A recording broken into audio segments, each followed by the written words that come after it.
இந்த காலை வேளையிலே ஆண்டவர் நமக்கு தருகிற வார்த்தை மத்தேயு 19வது அதிகாரம் 26வது வசனம். இயேசு அவர்களை பார்த்து, மனுஷரால் இது கூடாததுதான், தேவனால் எல்லாம் கூடும் என்றார். அன்பான தேவ பிள்ளைகளே, இந்த காலை வேளையிலே ஆண்டவர் நமக்கு தருகிற ஒரு தைரியமான வார்த்தை என்னவென்றால், மனுஷரால் கூடாததுதான், ஆனால் என்னால் எல்லாம் கூடும் என்று சொல்லி அவர் இந்த காலை வேளையிலே வாக்கு கொடுக்கிறார். ஒருவேளை நீங்க சோர்ந்து போன நிலைமையில இருக்கலாம். ஆண்டவர் சொல்றாரு, சோர்ந்து போகாதே, நான் பெரியவர். இந்த உலகத்தில் இருப்பவர்களை காட்டிலும் உங்களோடு இருக்கிற நான் பெரியவர். நான் உங்களோடு இருந்து பெரிய காரியங்களை செய்ய வல்லவராயிருக்கிறேன் என்கிற அந்த விசுவாசத்திலே நீங்கள் பலப்பட வேண்டும் என்று சொல்லி ஆண்டவர் விரும்புகிறார். அன்பான தெய்வ பிள்ளைகளே, நமக்கு முடியாத சூழ்நிலைமைகள் இருந்தாலும் தேவனுக்கு சாத்தியமில்லாதது என்று எதுவுமே இல்லை பிரியமானவர்களே.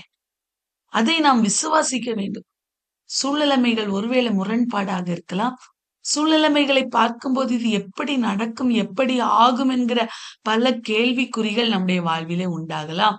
ஆனால் சூழ்நிலைமைகள் சாத்தியம் இல்லாத போதிலும் ஆண்டவர் அவருடைய கிருபையினால், அவருடைய இரக்கத்தினால் நம்முடைய வாழ்விலே எல்லாவற்றையும் செய்ய வல்லவராயிருக்கிறார் என்கிற விசுவாசத்திலே பலப்பட்டு நம்பிக்கை இழக்காமல் ஜெபத்திலே நாம் உறுதியாய் தரித்திருக்க வேண்டும் என்று சொல்லி ஆண்டவர் விரும்புகிறார். இந்த காலை வேளையிலே இந்த வார்த்தை பிடித்துக் கொள்வோம். ஆண்டவரே, மனுஷரால் கூடாதது உம்மால எல்லாம் கூடும் என்று வேதம் சொல்லுகிறதேப்பா. நீங்க என் வாழ்வில இந்த காரியத்துல ஒரு அற்புதத்தை தாரும் என்று சொல்லி, அற்புதத்தை செய்யும் என்று சொல்லி அவரை பிடித்துக் கொள்ளும் போது அவர் நிச்சயமா இந்த நாளிலே நமக்கு ஒரு அற்புதத்தை செய்ய வல்லவராய் காணப்படுகிறார். அன்பான தேவ பிள்ளைகளே, இந்த காலை வேளையிலே நாம் தியானிக்கும்படியாய் தெரிந்து கொண்ட வேத பகுதி மத்தேயு 19வது அதிகாரம்.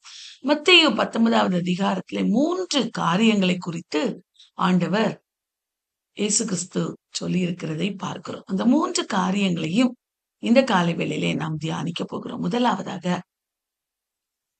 அன்பான தேவ பிள்ளைகளே, எல்லா மனிதர்களும் கொஞ்சம் பேர் வாராங்க. ஆண்டவர் யோர்தானுக்கு அக்கறையான யூதேயாவின் எல்லைகளிலே வந்தா திரளான ஜனங்கள் அவருக்கு பின் செல்கிறார்கள். அநேக அற்புதங்களை அவர் செய்கிறார். அப்பொழுது பரிசேயர் அவரிடத்திலே வருகிறார்கள். அவரை சோதிக்கிறார்கள். புருஷனானவன் தன் மனைவியை எந்த முகாந்தரத்தினாலாயிலும் தள்ளி விடுவது நியாயமா என்று கேட்கிறார். அன்பான தேவ பிள்ளைகளே, உடனே ஆண்டவர் சொல்லுகிறார், ஆதியிலே மனுஷனை உண்டாக்கினவர் அவர்களை ஆணும் பெண்ணுமாக உண்டாக்கினார்.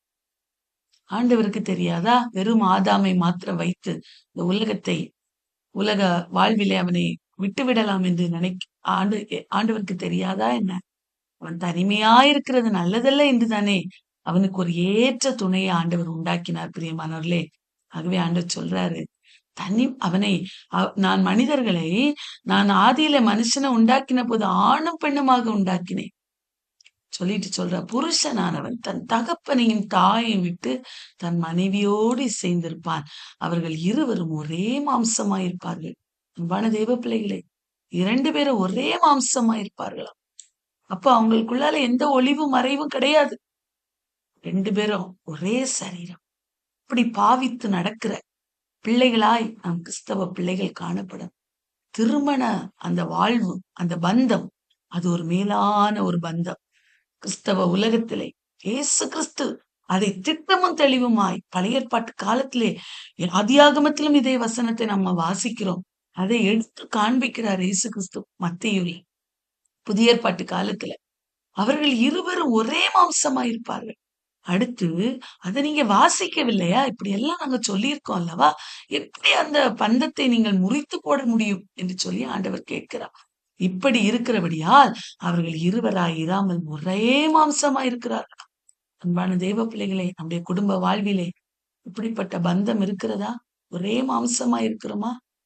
அல்லது ஹஸ்பண்டுக்கு தெரியாம மனைவி, மனைவிக்கு தெரியாம ஹஸ்பண்ட், பல காரியங்கள் டிசிஷன் எடுக்கிறவர்களா நாம் காணப்படுகிறோமா? ஒருவேளை இப்படிப்பட்ட சூழல் நம்முடைய குடும்பங்களிலே இருக்குமே, ஆனால் இந்த காலை வேளையிலே ஆண்டவரிடத்திலே கேட்கணும், ஆண்டவரே, நீங்க தானப்பா இப்படி சொல்லியிருக்கீங்க, என் குடும்பத்துல ஒரு சமாதானம், நாங்க 2 பேரும் ஒரே மாம்சமா இருக்கணும்ப்பா என்று சொல்லி நாம் ஜெபிக்கிறவர்களாய் காணப்படணும். அதுக்கு மேல ஒண்ணு சொல்லப்பட்டிருக்கிறது. தேவன் இணைத்ததை மனிதன் பிரிக்காதிருக்க கடவன். எந்த மனிதன் குடும்ப பந்தத்தை பிரிக்கிறாரோ அந்த மனிதன் பாவம் செய்கிறான் என்றுதான் அர்த்தம் வேதத்தின்படி. அது யாராயிருந்தாலும் சரி. அன்பான தெய்வ பிள்ளையே, ஆண்டவர் குடும்பத்தை அவர் சபைக்கு ஒப்பிடுகிறார். பாருங்க, மணவாட்டி சபைக்கு ஒப்பிடுகிறார். கிறிஸ்து தலையாயிருக்கிறது போல புருஷனும் குடும்பத்துக்கு தலையாயிருக்கிறான் என்று ஆண்டவர் சொல்கிறார். வருகையிலே ஆண்டவரோடு கூட போக போகிற இந்த மணவாட்டி சபைக்கு குடும்பத்தை ஒப்பிடுகிறார். இந்த காலை வேளையிலே அப்ப அந்த குடும்ப பந்தம் எப்படி இருக்க வேண்டும்? அது மிகவும் ஆண்டவருக்கு முன்பதாக பரிசுத்தமான ஒரு குடும்பமாய் இருக்கணும் தான் ஆண்டவர் இந்த காலை வேளையில விரும்புகிறார். நம்மிலே நம்முடைய குடும்பங்களிலே ஒருவேளை சமாதான குறைவுகள் அல்லது ஏதாயிலும் இருக்குமே, ஆனால் ஆண்டவரிடத்துல ஜெபிக்கணும். பிரியமானவர்களே, வேதம் சொல்கிறது, தேவன் இணைத்ததை மனிதன் பிரிக்காதிருக்க கடவன். விபச்சார முகாந்திரம் இல்லாமல் வேறு எந்த ஒரு காரியத்துக்காகவும் கிறிஸ்தவ குடும்பங்களிலே பிரிவு உண்டாக வேதம் திட்டமும் தெளிவுமாய் போதிக்கிறது. கிறிஸ்தவ வட்டாரங்களிலே எத்தனை டைவர்ஸ், எத்தனை பேரு எங்க 2 பேர்த்துக்கு ஒத்து போகலன்னு எத்தனை பேர் பிரிஞ்சு போறாங்க. இல்லை பிரியமானவர், வேதத்தின்படி அது வேத வார்த்தைகளிலே அது அப்படி எந்த ஒரு காரியமும் சொல்லப்படவில்லை. எப்படி கிறிஸ்து சபைக்கு தலையா இருக்கிறாரோ அதே போல குடும்பத்துக்கு புருஷன் தலையாயிருந்து குடும்பத்தை கட்டி எழுப்ப வேண்டும். அப்படிப்பட்ட காரியங்கள் நம்முடைய குடும்பங்களில இல்லை என்றா இந்த காலை வெளியில கேட்டு நாம் ஆண்டவருடைய சமூகத்துல அதற்காக ஜெபிக்க வேண்டும். அதை ஆண்டவர் விரும்புகிறார். அதே மாதிரி நம்முடைய குடும்பங்களிலே 3வது ஒரு நபர் வருகிறதற்கு அனுமதிக்க கூட, எந்த பிரச்சனையா இருந்தாலும் ஹஸ்பண்ட் அண்ட் ஒய்ஃப் கூட பேசி அதை சரி செய்கிறவர்களாய் காணப்படும். 3வது அது யாரா இருந்தாலும், பெற்றோர்களா இருக்கலாம், மாமனார் மாமியாரா இருக்கலாம், யாரா இருந்தாலும் அவர்கள் அதிலே வர நாம் அனுமதிக்க கூடாது. நமக்குள்ளாய் நம்முடைய காரியங்களை சரி செய்து ஆண்டவருடைய பலத்தோடு சரி செய்கிறவர்களாய் காணப்படும். தேவன் இணைத்ததை மனிதன் பிரிக்காதிருக்க கடவன் என்று வேதம் சொல்லுகிறது. பிரிக்கிற மனிதன் பாவம் செய்கிறவன். ஆண்டவர் அந்த மனிதனை அவர் விரும்பவில்லை. அன்பான தெய்வ பிள்ளையே, இந்த காலை வேளையிலே அதை நாம் மிகவும் ஜாக்கிரதையோடு நாம் காத்து கொள்ள வேண்டும். அதை ஆண்டவர் விரும்புகிறார். நம்முடைய உறவுகளில் சுயநலம் அல்ல, அன்பும் பொறுமையும் இருக்க வேண்டும். இருக்கிறதா? இந்த காலை வேளையில யோசித்து பார்ப்போம். தேவன் இணைத்த உறவுகளை மதித்து பாதுகாக்க வேண்டும். ஆண்டவர் இணைத்திருக்கிறார். அது எப்படிப்பட்ட உறவாய் இருக்கட்டும், நான் அதை ஏற்றுக்கொள்கிறேன். அந்த உறவு ஒருவேளை கோபம் மிகுந்ததா இருக்கலாம், அல்லது எப்போதும் எங்க குடும்பங்கள்ல சமாதானமே இல்லையேன்னு நீங்க நினைக்கலாம். ஆனா அதை அன்பா ஏற்றுக்கொள்ளுங்க, அக்கறை காட்டுங்க, பொறுமையா இருங்க, அன்பு காட்டுங்க. ஆண்டவர் குடும்பத்தை மாற்றி அமைப்பார். ஆண்டவர் பெரிய காரியங்களை நம்முடைய வாழ்விலே செய்வார். 2வதாக ஆண்டவர் ஒரு காரியத்தை இந்த அதிகாரத்திலே சொல்லி தருகிறார். சிறு பிள்ளையை போல நம்ம இந்த காலவெளியில மாறணுமா? அன்பான தேவ பிள்ளையே, சிறு பிள்ளைகள் அவரிடத்துல வரும்போது ஜெபிக்க வருகிறாங்க. அப்ப எல்லாரும் தடை பண்ணுகிறாங்க, சீஷர்கள் தடை பண்ணுகிறாங்க. ஆண்டவர் சொல்றார், சிறு பிள்ளைகளை என்னிடத்தில் வருகிறதற்கு இடங்கொடுங்கள், அவர்களை தடை பண்ணாதிருங்கள்.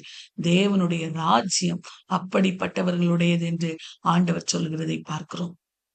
சிறு பிள்ளை போல இருந்தேன், கள்ளங்கபடம் இல்லாத இருந்தேன்.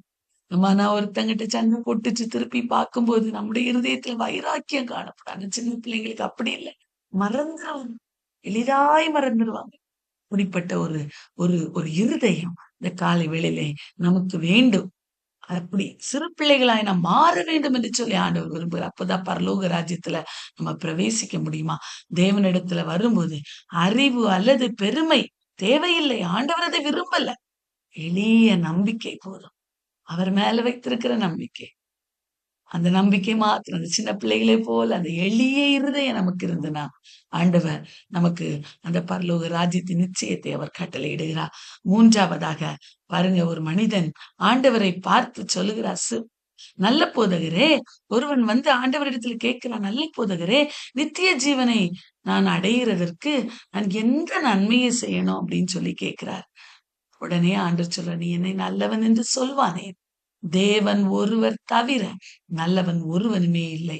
நீ ஜீவனில பிரவேசிக்க வேண்டுமே ஆனால் கற்பனைகள், வேதத்தில் சொல்லப்பட்டிருக்கிற கற்பனைகளை நீ கைக்கொள் என்று சொல்லி ஆண்டவர் அந்த கற்பனைகளை அவனுக்கு நினைவுபடுத்துகிறார். எல்லாவற்றையும் நினைவுபடுத்தின உடனே அவன் சொல்றான், ஆண்டவரே, நான் இவைகள் எல்லாவற்றையும் என்னுடைய சிறு பிராயம் முதல் நான் கை கொண்டு வருகிறேன்.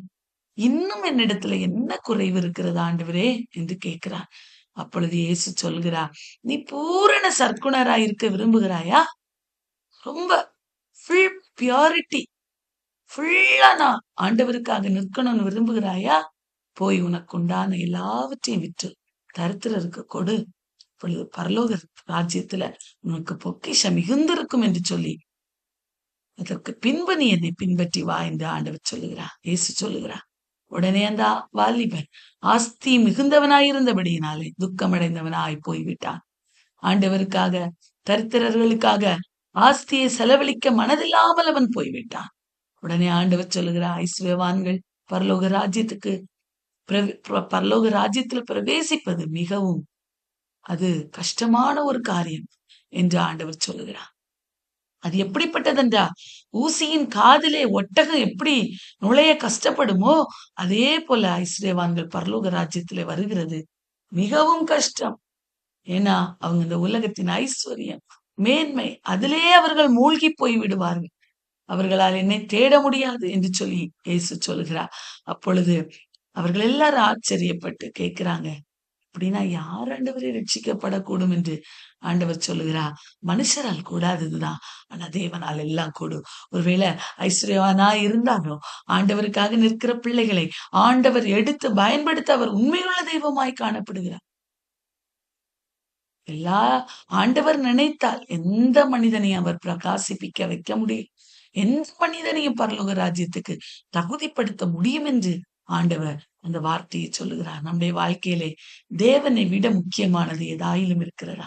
ஐஸ்வர்யம், செல்வம், படிப்பு, சுகம், மேன்மைகள், ஆஸ்தி, நிறைய பேருக்கு பெருமை, ஆஸ்தி, பணத்தை குறித்து பெருமை, வீட்டை குறித்து பெருமை, குடும்பத்தை குறித்து பெருமை.